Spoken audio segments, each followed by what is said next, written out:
Oh, man. Jenkins and Jonez are here. Look, man, I am not a Warriors hater, far from it. But that was so much fun watching them get the bricks beat off of them in Memphis last night. John and Tyler, John, we'll start with you, man. Like, how worried should the Warriors don't seem worried. Draymond was having fun last night. Steph was laughing. That's all he could do. How worried should Warriors fans be, though, this thing is going back to Memphis and they got to hear more of Whoop That Trick? They should, first of all, the fact that they're playing Whoop That Trick in the arena on national television, how insane is that? That is wild. You know what I mean? It's come a long way. I don't think they should be worried. They're just as worried as they should be. I think the thing is, like, what's interesting about Memphis is they're young enough to believe that they could beat the Warriors. You know what I'm saying? Come back from 3-1, no Ja, who cares? MVP caliber player, who cares? They're young enough to believe that they can come back and get that W. But as far as like real worry, you know, they've been here before, they've laughed before, and they beat better teams before after laughing, so they'll be fine. Tyler? Yeah, I'm on the same boat as John. You know, in the bigger scheme of things, in the bigger picture of things, you're asking, will the Grizzlies run off 3 straight against this Warriors team? And that's not going to happen. That was an asking of monumental proportions last night, though, and that's something that a lot of Grizzlies fans should take pride in, because that was just historic pummeling there. But yeah, I don't think Warriors fans should worry. Oh, okay. Now, hey, listen now. Now, thank you. Now I'm getting some W's here because I took some L's with previous guests who would agree with Michael Smith. So, Michael, please tell John and Tyler why you think the Warriors should be worried. Because you've been on that for about an hour and 40 minutes. Steph, Draymond, Clay, Steve Kerr, wherever he is, healing up. No, they're not worried. I mean, you know, it doesn't matter if they lost by 39 or 9. I'm saying that the Grizzlies, this idea that the Warriors just mailed it in and just Philadelphia 76ers, they just tricked it off because they weren't worried about it. They were going to go back home and finish it in Game 6. They wanted to close out the Grizzlies. The Grizzlies have been good all year without Ja Morant. They're still a good team without Ja Morant. And the Warriors have flaws. As much of a juggernaut as they've flashed, and we think they can be or should be, they have flaws. Draymond got 24 points and 20 turnovers or whatever it is this series. Jordan Poole hasn't been great the last 2 games. Steph hasn't shot to his standards. I'm saying it would not surprise me in the least if this went back to Memphis for a Game 7, Tyler. Wow. Well, you know, I'm kind of on board with you where I do see the holes in this Warriors team, where I'm on the other end of the spectrum where I would be surprised if the Warriors win the West. I don't have them getting past Phoenix. But, yeah, you know, I do think that the Warriors are a beatable team, just not by Memphis, though. Gotcha. It's interesting that Jordan Poole's been the best player on that team the second half of the season. I don't think a Jordan Poole-led Warriors team is going to get them out of the West. Like you said, but it'll get them past Memphis. But, yeah, I mean, this series is over. That was fun last night, though. It made it interesting. It was fun. Okay, all right. We can at least agree on that. It was fun last night. Yeah, what about the other one from last night? What about that game? Do you see that one as over? Did Boston blow it, John? Marcus Smart is kind of like Westbrook in a sense that, like, he's good while simultaneously being really annoying. You know what I mean? He'll make the pass he made in Game 1 against the Nets to win, and then he'll dribble head down playing hero ball, leaving a butt-naked Jason Tatum wide open, trying to win a game and get 2 turnovers in the game. But it's not over. They're good enough. But the series should be over. I mean, there's the 2 games that they lost was because they're not disciplined enough. And you can't beat a Bucks team without being disciplined. They have the horses. They're good enough to beat this Bucks team. They just don't have the discipline where they can keep it up for 4 quarters. You know what I'm saying? Bruh, I love that. I don't know if you agree with that, Tyler, but I'm with you 100%. It's discipline and focus, really, and I think that made the difference in the series. You see it that way too, Tyler? Oh, for sure. I think in the final moments of that game where, you know, seasons are on the line, and, you know, that's not an over-exaggeration. Like, in 2-2 games, the winner of Game 5 goes on to win that series 82% of the time. So it's not overstating it to say that the season was on the balance late in that game. And we saw a team that just isn't ready yet to be a champion in the trenches with a team that looks primed to repeat, right? Like, we saw, you know, Boston fumbling all over themselves. They weren't getting the ball to Tatum. Meanwhile, every Bucks player out there, like, came up big when needed. You know, we got that big 3 from Drew. You know, we got another big 3 from Giannis. You know, we got the drive by Giannis to get to the line. in crunch time. We got that huge putback from Portis on the missed free throw. Then we got the huge clutch free throws from, Connaughton when Boston fouled. Then we got the defensive play of the year from Drew, and then the steal from Drew to lock it up. Incredible. I think in that moment we saw a team that I think is going to repeat versus a team that just isn't ready to take that step yet. And it's nothing against Boston. They're not behind schedule or anything. These are just the lumps that teams take, on this path. If you look at this, I'm sorry. Go ahead. If you look at the last 12 possessions, Tatum didn't even touch the ball 7 times. There was one point where he didn't touch the ball 4 consecutive possessions. One of the best players in the league doesn't touch the ball. The last 2 possessions didn't even look at Tatum. You know what I mean? Smart with the ball both times, turnovers. Yeah. If you're going to choose to go out in a fight, when you have Giannis, the best player in the world, something we've never seen, you're going to choose Smart as your player to go up and get the ball in your dog's hands in the end of the game. Right. And that's what the Bucks did. They had Connaughton hit a bunch of big threes, and then Drew, and then the healthy helpings of Drew and Giannis. And meanwhile, they're like Tyler said, they're fumbling on the other end. You know what I mean? Every time I want to believe in any of these remaining teams in the playoffs, they blow a lead and break your heart. So I look at all 8 of them, and I see teams that are so close, and in these series, none of these teams has really separated themselves and established themselves as the clear-cut better team. So with that in mind, I got us getting 4 Game 7s. I think, and going to tonight, I think untrustworthy as Philadelphia, Tyler, extends that series against Miami and sends it back to Miami, and I think Dallas beats Phoenix. I can see Dallas beating Phoenix. I don't know. I think Miami's zipping those boys up tonight, though. Yeah, I think it's a wrap tonight. Yeah, that's gonna be an ugly scene, then, John. That's gonna be an ugly scene. The Jim Harden and the Glenn Rivers show are going to be flowing. But I don't know, man. I don't know what's going on with Harden. He's not the player he was. Like, I saw a stat that said he's only had 2 30-point games as a Sixer. That's just, I don't know, man. Look at how aggressive he plays. He doesn't play aggressive like he used to anymore. He plays like a facilitator. You know what I mean? Like, without those free throws and that aggressiveness, he's Eric Snow out there, bro. He out there entering the offense. Man. He out there entering the offense, bro. Oh, man, we didn't go too far. Man, Eric Who should be more disrespected? Who should feel more disrespected, James Harden or Eric Snow? No, Harden for sure. At this point, and that's where Timothy Harden is. You feel me?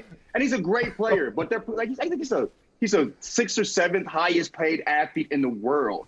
You know what I'm saying? Because that's what he deserved at one point.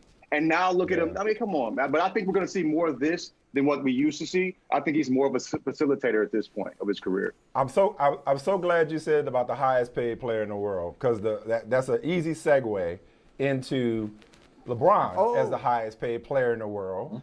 And by the way, before we get there, we see your dog. Yeah. Shout out to your dog. Finally, we got your dog in the picture. Thank you, Michael Smith. Okay. Oh, did he? He just. Shout out Stokely.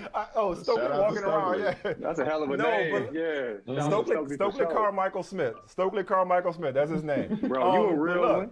That's how we know. But look, so LeBron thought he had avoided Phil Jackson. Okay, his old nemesis Phil Jackson. But Phil, along with everybody and Mama, got a voice in all things Lakers. So here's Bill Plaschke with Doug Gottlieb talking about Phil's plans for LeBron, allegedly. I've heard that Phil would like LeBron traded. I've just heard that. But I've got nothing to back that up. No on-the-record stuff to back that up. But I think Phil, I do know that Phil would like them to keep Westbrook and try to make it work with him. And I do know, because when I asked Jeannie, I said, you got to trade Westbrook, right? She says, we got to hire a coach first and see how that works. So I think Phil, if Phil were physically able to do it, I'd support him being back on the bench. I would. But he's just not physically able to do that anymore. But I think we're going to see a lot of what we see coming up is going to be Phil's fingerprints and where that stands with LeBron. Yes, I don't think he loves LeBron. But again, I think Jeannie would overrule him on that. That's not shocking considering what we're talking about, who we're talking about in their history. It's not a shocker that Phil Jackson would want to trade LeBron and his posse, right? We ain't over that yet. But here's the thing. John, I love the look on John's face. Look at the look on John's face, right? John, if you remove the Phil Jackson, the posse comments and the history there, if you remove the meddlesome nature of the Lakers organization, it's not all that illogical to think we can get something for LeBron, who may leave anyway, and reboot this organization the right way. I think you play the game to win championships, right? I think if they would have not got Westbrook, or they wouldn't have got the hurt the year before, they were the best team in the playoffs. And if they didn't get Westbrook, they were in the championship race. You feel me? So I think they're a Westbrook $47 million contract away from getting, from being back in the race. I don't think Westbrook gets you there anymore. I don't think Westbrook's a bad player. He's not worth $47 million though. And you would rather keep him than Bron? I think that's extremely illogical. No, that's ridiculous. No, not the Westbrook part. Westbrook, you probably have to put something with Westbrook in order to get somebody to take Westbrook. Westbrook should be practically untradeable. Not the Westbrook part of it. I don't mean that. I mean the idea of trading LeBron in a vacuum. If you remove, like, who's suggesting it? Like, LeBron can get you the type of asset. He's the only guy you could trade probably that can get you something meaningful if you want to build for the long term. If you want to run it back with these guys and win next year and hope they all stay healthy, all right, you keep LeBron. But he's the only tradable asset you really have. That's all I'm saying, Tyler. Yeah. I don't know. I just don't see the logic in it at all. So I'm thinking this must be some type of Phil Jackson Zen mastered mind game that I'm not picking up on yet, because I don't know why you would say trade LeBron and ride with Westbrook.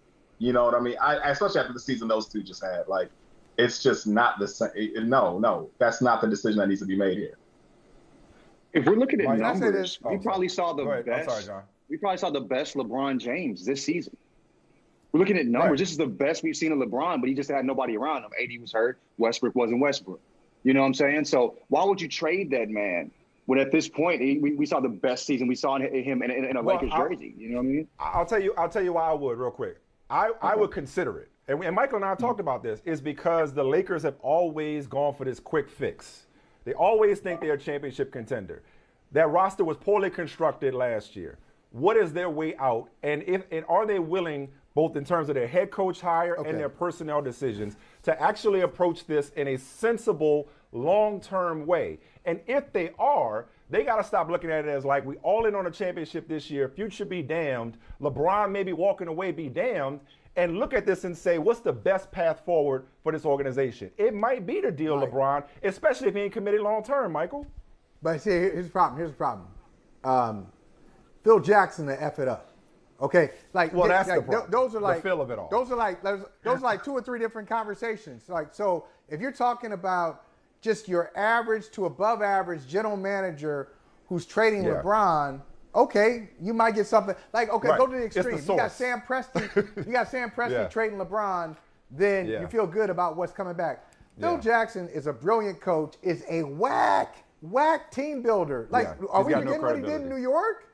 So I don't think he doesn't see the big picture. He knows how to whisper to the stars. He's great at that. Yeah. If you let Phil Jackson and fellas, you know, I know y'all some Lakers fans, so you tell me. I think the problem with the Lakers is that Jeannie Buss, she's really smart, but she also has a big heart. And she just allows, like, some people, you just got to, like, look, you can't get my number. Hey, drop me an email. I'll give you the work email. And I'm not giving you my cell phone. And so Jeannie Buss listens to Phil, the Rambuses, plural, Magic, still? You listen to Magic? Rob Pelinka? I think she's got too many people talking to her. Too many cooks in the kitchen. Yeah. I totally agree. And going off what you said, like, you know, Phil does not have a good team, a good history of building teams. Like, he's a great maximizer of talent, perhaps the greatest maximizer of talent we've ever seen in this sport. But as far as building something from the ground up, that's not his MO. I think this is probably a move that was kind of brought in to kind of send a message to LeBron, perhaps, that, you know, there's going to be some decisions being made with the reconstruction of the team that you're not going to be comfortable with. And, you know, this is one of them right here. You know what I mean? I think Phil probably has a lot of weight in who their next coach will be. I don't think they're going to really lean on him for roster construction.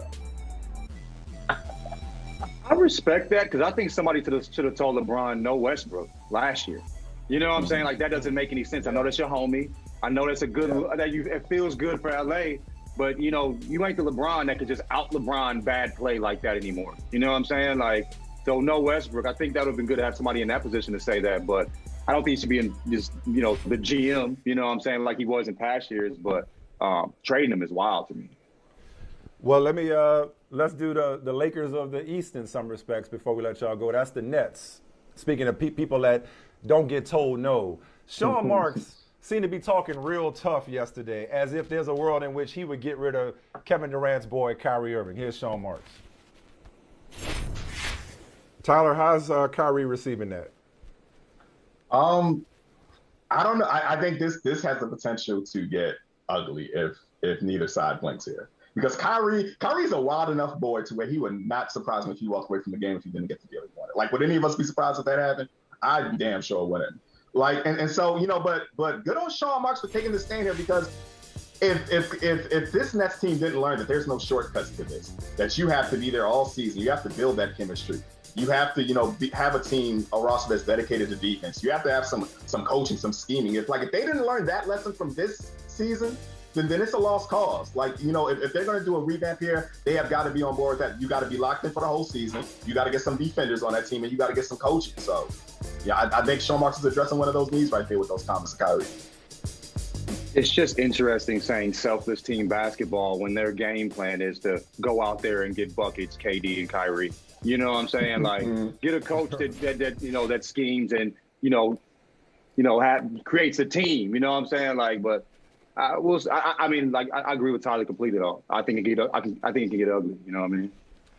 Jenkins and Jones, y'all make some beautiful music together, man. John and Tyler, we appreciate y'all. Ain't nobody break y'all up outside too. Thank y'all for falling through, fellas. For sure, always a blast. Appreciate y'all. Peace. Hey, thanks for watching Brother from Another on YouTube. Make sure you hit subscribe before you leave, and be sure to watch us 3 to 5 p.m. Eastern Time on Peacock. Appreciate you.